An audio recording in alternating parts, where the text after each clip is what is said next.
क्या होता क्या है कि सर्वर साइड से दो तरह से रेंडरिंग हो सकती है।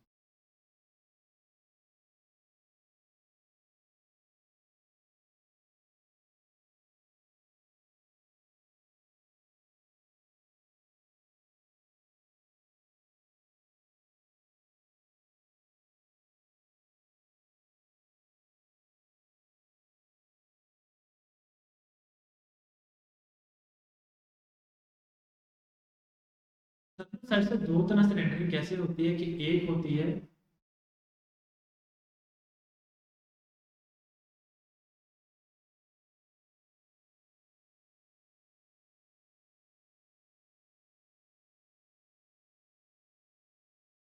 SSR ISD।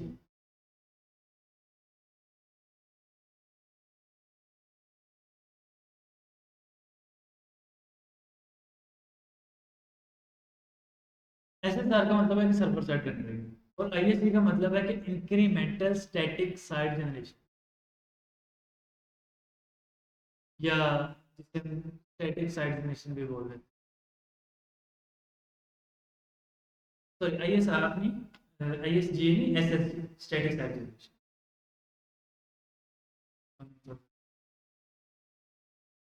Server side rendering और सर्वर साइड जनरेशन में फ़र्क क्या है कि जो सॉरी स्टैटिक साइड जनरेशन में फ़र्क क्या है कि स्टैटिक साइड जनरेशन का मतलब है कि मैं जब अपनी वेबसाइट का बिल्ड बना के डिप्लॉय कर रहा हूँ, पहले मैंने कोड किया अपनी वेबसाइट का अपने लोकल मशीन में करने के बाद मुझे उसकी एक स्टेबल बिल्ड बना के किसी सर्वर पर रखनी पड़ेगी। जैसे मैं अपनी वेबसाइट वर्कल पे डिप्लॉय कर रहा हूँ, AWS पे डिप्लॉय कर रहा हूँ, फायरबेस पे डिप्लॉय कर रहा हूँ, या कहीं ना कहीं मुझे डिप्लॉय करना पड़े अपने कोड को, ताकि सारे लोग उसको एक्सेस कर सकें। किसी ना किसी सर्वर तो पर तो हमें कोड रखना पड़ेगा ना। जैसे चैट जीपीटी के सर्वर देखे हम लोगों ने और 100 सर्वर। तो जब मैं अपने सर्वर के ऊपर रख रहा हूँ उसी वक्त मैं एक HTML फाइल बना के रख,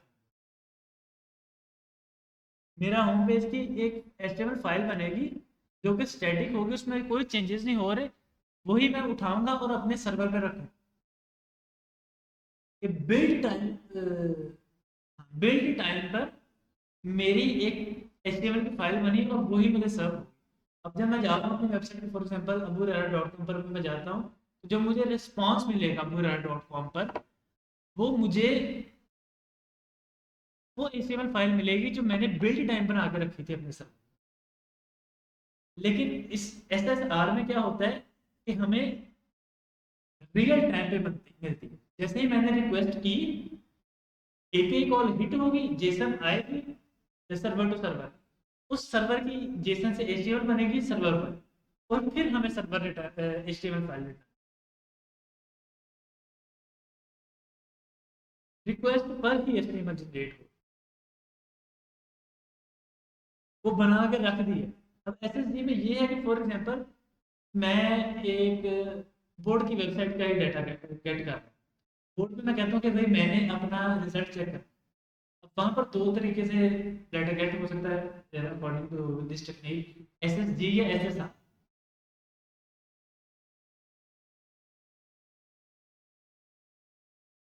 SSG में क्या होगा कि भाई उसने HTML फाइल बना के रख दी, मैंने फॉर एग्जांपल मैंने अपना पेपर रीचेक करवाया और मेरे नंबर बढ़ गए, तो उसको दोबारा से पूरी वेबसाइट डिप्लॉय करनी पड़ेगी मेरे नंबर। वो डेटाबेस में बेशक अपडेट कर दे, लेकिन चूंकि HTML फाइल पहले बनी पड़ी, वो नंबर अपडेट होंगे ही। अगर हमें कोई ऐसा काम करना है कि हमें अपडेट करना ही नहीं है, तो हम लोग SSD बनाए। अगर हम लोग कहते हैं कि भाई इसमें अपडेशन हो सकती है, तो हम लोग SSR की तरफ, जैसे अब इस पेज पे हो रहा है कि ये एक जेनेरिक पेज बना हुआ है, ये सारा डिजाइन चीजें सेम थी, तो एक जेनेरिक पेज है, और उस जेनेरिक पेज के ऊपर जैसे ही मैंने पेज 3 के ऊपर क्लिक किया, एक सर्वर पर रिक्वेस्ट गई कि पेज 3 वाला डेटाबेस, सर्वर ने आगे डेटाबेस को रिक्वेस्ट की, वहां से डाटा आया जेसन जेसन फॉर्मेट से, सर्वर HTML बनी, और HTML मुझे सर्व हो। ये रियल टाइम पे HTML बन रही है। अगर कोई बंदा, जैसे यहाँ पर बहुत सारी इमेजेस नहीं आ रही, अगर कोई बंदा इन इमेजेस को सेट कर देगा, मैं दोबारा रिक्वेस्ट करूंगा तो लेटेस्ट इमेजेस है। SSG में क्या होगा कि इमेजेस आएंगी ही नहीं, मुझे दोबारा वेबसाइट डिप्लॉय करनी पड़ेगी।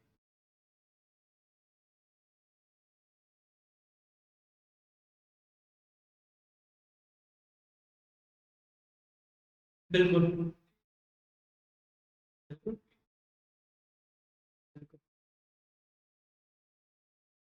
हम ऐसे करते हैं ना, अपनी वेबसाइट डिफरेंट डिफरेंट पोर्शंस में डिवाइड कर लेते हैं, एसएसजी में, एसएसआर में, क्लाइंट साइड में, जहाँ हमें जो जरूरत पड़े। अब चूंकि एसएसजी और एसएसआर में दोनों में डिफरेंस अब हमें समझ आ गया कि भाई वहाँ एचटीएमएल फाइल बनी पड़ी है, एक तरफ एचटीएमएल फाइल बनानी है। तो जब एचटीएमएल फाइल बनानी है तो कुछ टाइम तो लगेगा, चाहे सर्वर है, पावरफुल मशीन है, सेकंड्स ही लग रहे हैं लेकिन टाइम तो लग रहा है। तो एसएसजी में बिल्कुल भी टाइम नहीं लगेगा, रिक्वेस्ट गई, एचटीएमएल फाइल उठाई, सेंड कर। अब जो हमारी एसएसजी वाला पेज होगा वो फास्ट होगा, रिक्वेस्ट गई, फाइल, एसएसआर में थोड़े बहुत डिले है, क्लाइंट में उससे थोड़ा ज़्यादा डिले आ जाए।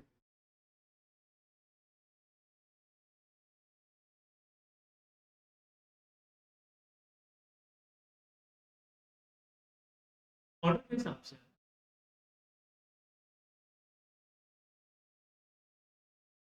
मैं बताता हूँ।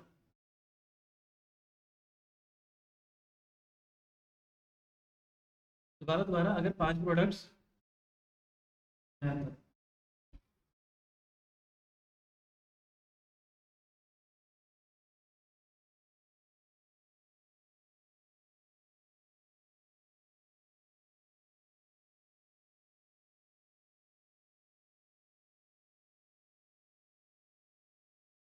अच्छा ये यूजर्स का डाटा है, लेकिन मैं ये मान के चल रहा हूँ कि ये जो डाटा है हमारा,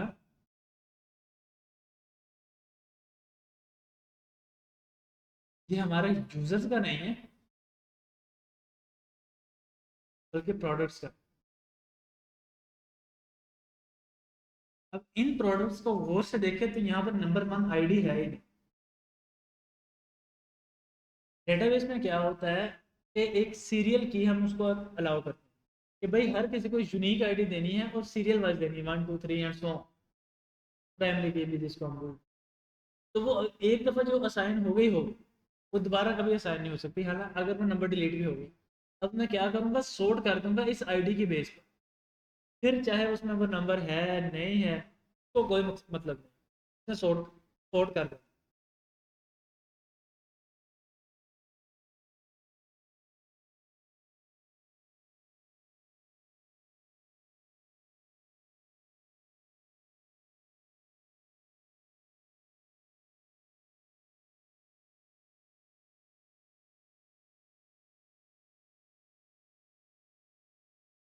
मैं आपको क्वेश्चन समझ नहीं पा रहे, इंडेक्स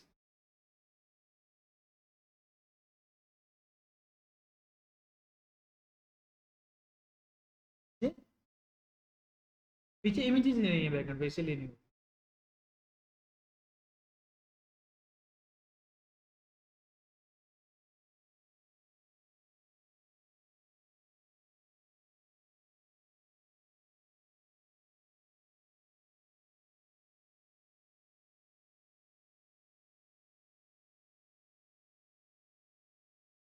बिल्कुल, क्लाइंट साइड।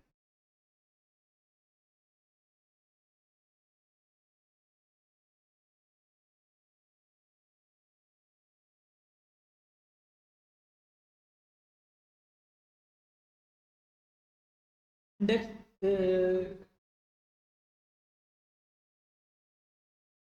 अच्छा मैं आपका क्वेश्चन रिपीट करता हूँ, फिर उसको देख। आप कह रहे हो कि बैकएंड से तो जो डाटा आ रहा है वो आ ही रहा है, लेकिन मैंने फ्रंट एंड पे फिल्टर लगा दिया कि जहाँ इमेज नहीं है वो वाला शो ना कर। तो फिर ऐसे ही होगा जैसे इन्होंने कहा है कि इंडेक्स सेम रहेगा लेकिन प्लेसिंग चेंज हो जाए।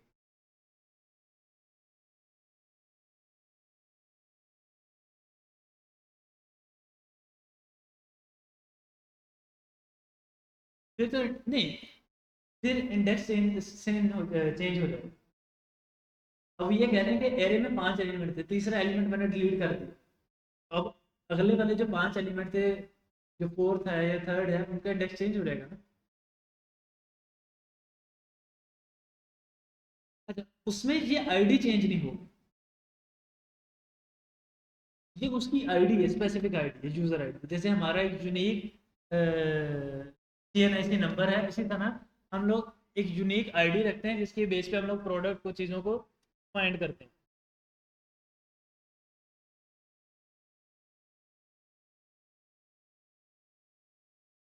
यहाँ तक किसी का कोई क्वेश्चन?